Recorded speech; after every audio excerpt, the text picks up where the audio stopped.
Techtonica just released and I took it on. I played the demo before and was super excited for the release of the game. After putting a combined total of over 3,500 hours into Factorio, Satisfactory, Dyson Sphere Program, Mindustry and similar games, I was excited for another factory builder. However, after playing through the version of this game as it stands right now, getting all the achievements while sinking over 20 hours into it, I wanted to make this review. Traditionally, I venture into different domains of content, but this marks the debut of my first ever review. Fair caution is in order, as this review can contain spoilers of gameplay elements and tasks you're required to undertake. Rest assured, I will try to be as vague as possible about the narrative and story-related content. Let's get into it. Techtonica is a new factory building game and is in early access, available now on Steam for $30 or euros or whatever you're into. And to get it out of the way, not worth it in my humble opinion. It has a stronger focus on storytelling than other games in the genre, and I would describe it as a mixture between Satisfactory, Factorio, Deep Rock Galactic and Subnautica. Let me quickly give a few examples of similarities. It has tiled space for belts and buildings like Factorio. There are technologies for you to find like in Subnautica. There are inserters like in Factorio. It offers verticality like Satisfactory does. There's voxel-based terrain manipulation and tools to do so, similar to Deep Rock Galactic. You can customize and upgrade your character like in all those games. Art direction reminds me mostly of Deep Rock and Subnautica. The game tries to find its own fusion in the details of these genres, and more often than not I was reminded of how similar situations were implemented much better in other games. But let's look at what Techtonica actually does very well. Hey, that's pretty good. My mother always taught me that if you want to say something about another person's work, start with something positive. And I like to remind you that although this review does focus on a variety of negative aspects, there are a lot of unique additions to the genre to be found in Techtonica too. Let's start with the sound design. The music is good. I'm not a music expert, but it has something unique and inspiring that fits into the aesthetic of the game. I do wish there was more of it, because I enjoyed.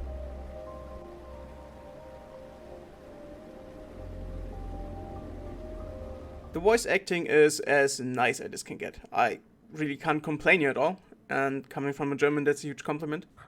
Your suit is failing to transmit a signature. Identify yourself. Sound effects from the machines are fine. I do believe some sounds are too loud and some are too quiet, but overall it is a satisfying experience. Visual design is consistent in style and quality, with a tasteful distinction between nature and factory.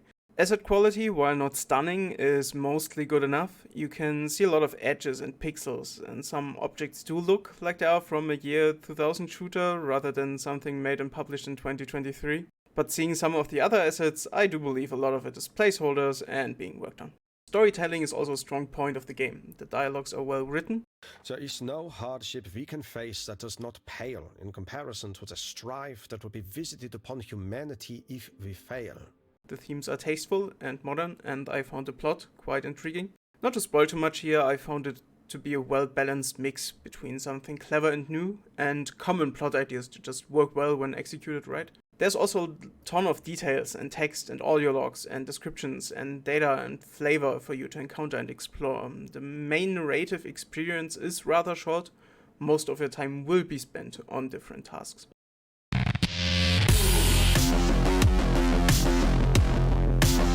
Now you'd think with great sound design, narrative design and voice acting, immersion shouldn't be an issue.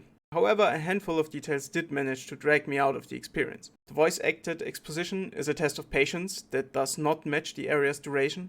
I found myself leaving an area only to still be accompanied by the dialogue from 2 rooms prior. Unless you opt to transform into a living statue in the middle of the room patiently awaiting the conclusion of the chatter, you'll likely experience the same problem. There are also areas you cannot dig into. You will get a hint saying protected area. This is fine for narrative experience, but messes with the sandboxy factory building experience and freeform exploration, as you will be forced to take a certain path to progress and are unable to choose your own. Also, the music and sounds have some issues that I will mention again later.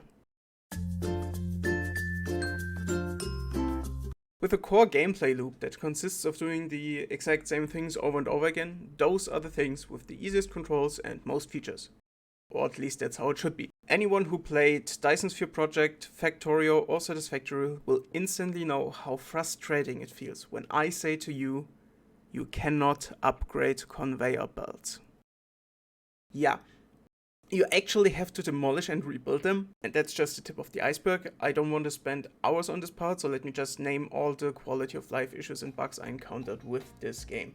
No linked belt dismantle, you cannot see splitter merger ghosts before they are automatically built, floors and belts can't be placed straight up, belts always go as far down as possible, buildings can only be placed from the toolbars, you can't dig down with the mower, no toggle for using coolant, multiple controls hide unhide the toolbar causing constant toggle, can't rescale UI, if you move your cursor even 1 pixel it will cancel actions, no alternate build modes, placement and select do not point to the object your crosshairs on, belt rotation direction depends on your looking direction, can't aim at some blocks, can't not aim at some blocks, missing or inaccurate ghosts, forced distance between buildings, forced vertical distance between buildings, multi-second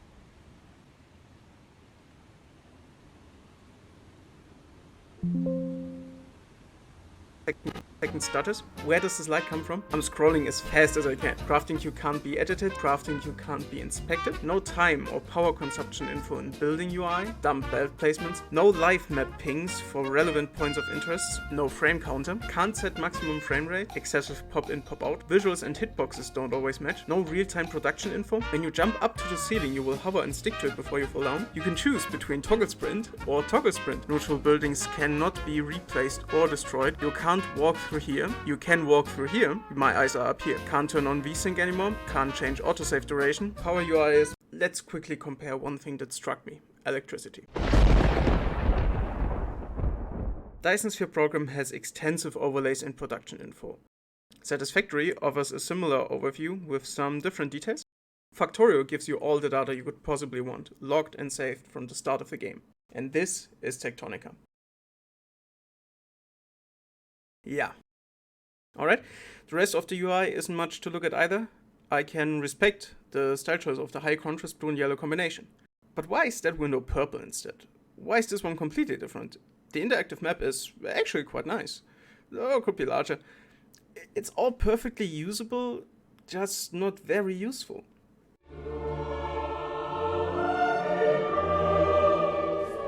So how much fun is playing Techtonica?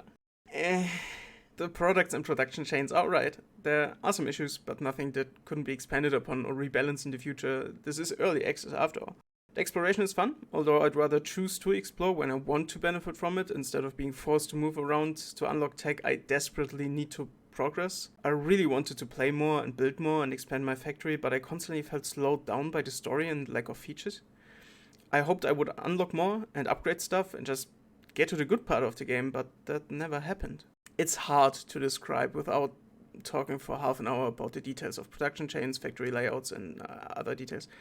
The most accurate short statement I could give you is the following. In all automation games and factory builders, I either found a solution, a workaround, a loophole, or game design limit. This brings me joy, as those are things I personally consider to be a completion of a challenge. The only solution in Techtonica is to build lots of storage and hope stuff doesn't pile up too much or run out too early.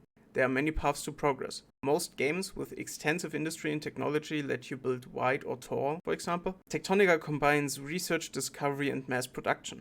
However, you need to do all those things alternately all the time. There's almost always one key technology you need to unlock to be able to continue on forward. Your mileage may vary, but personally I felt very slowed down by the game. And instead of wanting to do things, I felt more that I needed to do different things. Most games will have this effect from time to time, but Techtonica made me feel this way almost constantly. In the end, I just wanted to build the ultimate factory, but let's talk about the last point.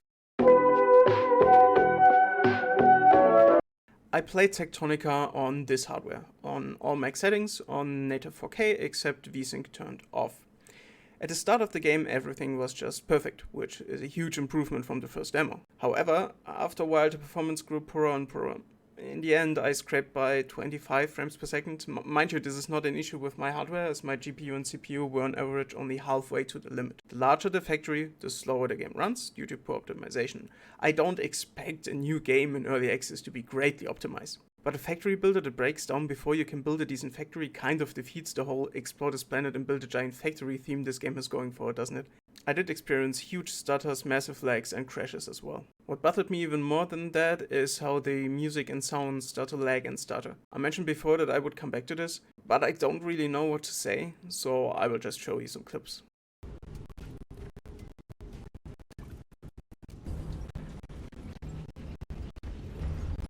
worst part for me was the input processing. I don't understand what's so hard about implementing raw input, but it is missing in this game. At first, I didn't notice it at all because the game performed so well, but in the end it became unbearably annoying and made me dizzy and physically sick. That was also when I stopped playing. Look at this clip of my mouse movements. Look at the discrepancy between movement of the mouse and in-game camera. Not only is there significant input lag, but the mouse moving makes precise controls impossible, and the camera moves far beyond when it should end. As a bonus, here's a clip of me pressing the button to open a chest and waiting almost half a second for the chest to open. This might look like cherry picking, but it actually happens every time I open any chest, machine, personal inventory, terminal, or any other object's UI.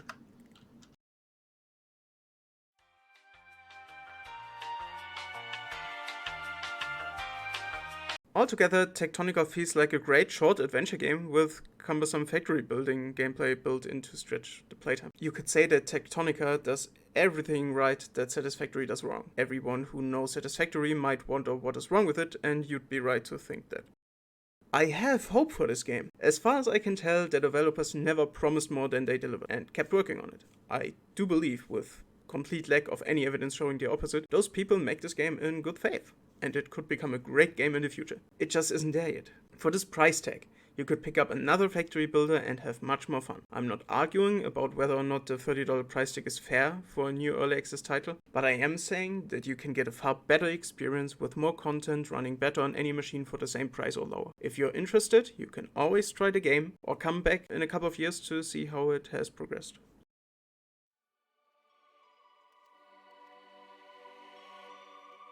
Thanks for watching this video. You can leave a like or smash the dislike button if you didn't like my video, leave a comment if you spotted something I missed to mention, or let me know how much you loved my video. Also, check out my Twitch to see me live. Maybe I'll do something similar soon, maybe not. Bye bye, I'm out.